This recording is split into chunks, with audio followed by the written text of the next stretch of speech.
Online gaming एक mainstream source बन गया है एंटरटेनमेंट का। स्मार्टफोन, इंटरनेट कनेक्टिविटी और डिजिटल ट्रांसफॉर्मेशन को अडॉप्ट करने के साथ online gaming has metamorphosed into a lucrative industry with a definite impact on the domestic and international economy. India में पिछले कुछ सालों में गेमिंग इंडस्ट्री सिग्निफिकेंटली ग्रो हुई है।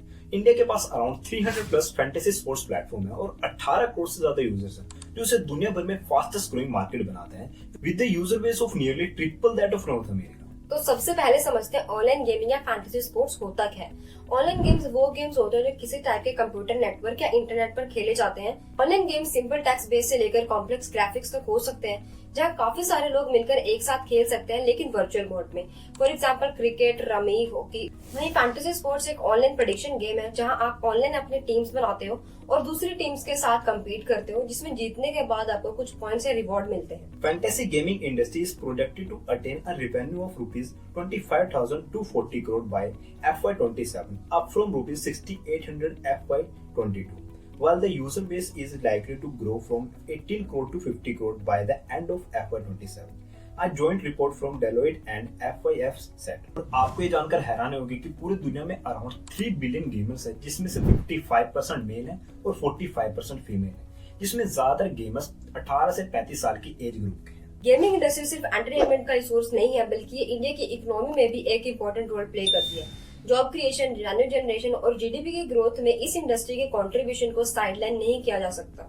इंडिया में इस इंडस्ट्री ने अभी तक 40,000 से ज्यादा करियर अपॉर्चुनिटीज प्रोवाइड की है और ये आंकड़ा 2025 तक 2.5 लाख तक पहुंच सकता है। The sector increased its contribution to the GDP from 0.1% to 0.5% between 2020 and 2022। और इंडिया के डिजिटल इकोसिस्टम ने इस सेक्टर में क्रूशियल प्रोग्रेस देखी है। तो चलिए अब जानते हैं इस सेक्टर के अपॉर्चुनिटीज एंड चैलेंजेस के बारे में। इंडिया में स्मार्टफोन का यूज और हाई स्पीड इंटरनेट की वजह से इस इंडस्ट्री ने काफी अच्छा ग्रो किया है। With over 500 million smartphone users and 700 million internet users, India online gaming की सबसे बड़ी मार्केट में से एक है। अगर कुछ साल पहले की बात की जाए, जब ऑनलाइन गेमिंग सिर्फ मेट्रोपॉलिटन सिटीज में ही ज्यादा पॉपुलर थी, तो उसके कंपैरिजन में आज का सिनेरियो टोटली चेंज हो चुका है। टियर 2 और टियर 3 के लोगों के लिए ऑनलाइन गेमिंग के एक्सेस भी काफी इजी हो चुका है, इसलिए इन प्लेटफॉर्म्स पर आज सब मिलकर खेल रहे हैं। In fact tier 2 and tier 3 towns account for a significant share of the total user traffic for leading gaming platforms in India. Online gaming revenue का 85% सिर्फ मोबाइल गेमिंग से आता है। इसकी वजह से इन्वेस्टर्स का इंटरेस्ट भी गेमिंग सेक्टर में बढ़ता जा रहा है। As per India brand equity foundation, पिछले 5-6 सालों में इंडिया की गेमिंग कंपनीज ने अराउंड $3 बिलियन तक की फंडिंग रेज की है डोमेस्टिक एंड ओवरसीज इन्वेस्टर से। ये सभी फैक्टर्स इस इंडस्ट्री को हाईली कम्पिटिटिव बना रहे हैं और गेमिंग कंपनीज भी लगातार न्यू इनोवेटिव गेम्स लॉन्च कर रही हैं यूजर्स को अट्रैक्ट करने के लिए। और इसी के साथ और भी कुछ रीजंस है गेमिंग इंडस्ट्री की मैसिव ग्रोथ के पीछे, जैसे कोविड-19। कोविड के दौरान लोगों को एंटरटेनमेंट का सोर्स घर पर ही चाहिए था, तो उन्होंने फैंटेसी स्पोर्ट जैसी एक्टिविटीज में खुद को इन्वॉल्व कर लिया, जहां वो पैसे लगाते और जीतते या हारते भी थे। कुछ बच्चों ने इसे एक्स्ट्रा इनकम सोर्स की तरह यूज किया, जहां वो अपनी ई स्पोर्ट्स स्किल्स को यूज करके पैसे कमाने लगे और ये एक ट्रेंड सा बन गया। अब दूसरी तरफ बात करते हैं कुछ चैलेंजेस की जो ये इंडस्ट्री फेस कर रही है, और इसमें इन्वॉल्व लोग भी। ऑनलाइन गेमिंग सेक्टर इंडिया के वोलेटाइल सेक्टर में से एक है। इसका मेन रीजन है lack of clear regulation. The industry is currently governed by patchwork of laws and regulation, with different states having different laws governing online gaming. और इन states में तो फैंटेसी गेमिंग को बैन किया गया है। इसके साथ ये इंडस्ट्री एक और चैलेंज का सामना कर रही है, और वो है lack of awareness and understanding between policy maker and general public. Games की वजह से लोगों को आदत लग जाती है, जिसे छुड़ाना काफी मुश्किल हो जाता है, क्योंकि उनके माइंड में हमेशा गेम से रिलेटेड थॉट्स ही चलते रहते हैं। चाहे वो एक स्टूडेंट हो जिसे अपने एग्जाम्स की प्रिपरेशन करनी है, या फिर एक वर्किंग मैन जिसे ऑफिस का काम खत्म करना है। ये थॉट्स हमारे प्रोडक्टिविटी तो कम करते ही हैं, साथ ही डिप्रेशन के चांसेस भी बढ़ा देते हैं, जिससे हेल्थ पर काफी बुरा असर पड़ता है।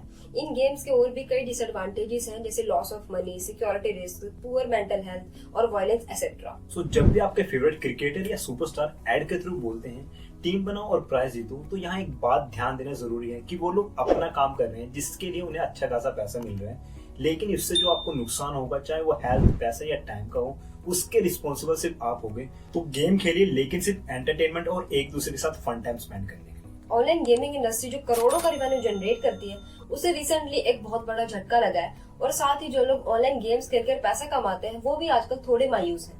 दरअसल हाल ही में गवर्नमेंट ने online games, horse riding, casino जैसी कई गेम्स पर जिनमें स्किल्स और लक दोनों इन्वॉल्व हैं, उनके टोटल वैल्यू पर 28% जीएसटी लगाने का फैसला किया है, जो 1 अक्टूबर 2023 से लागू किया गया है।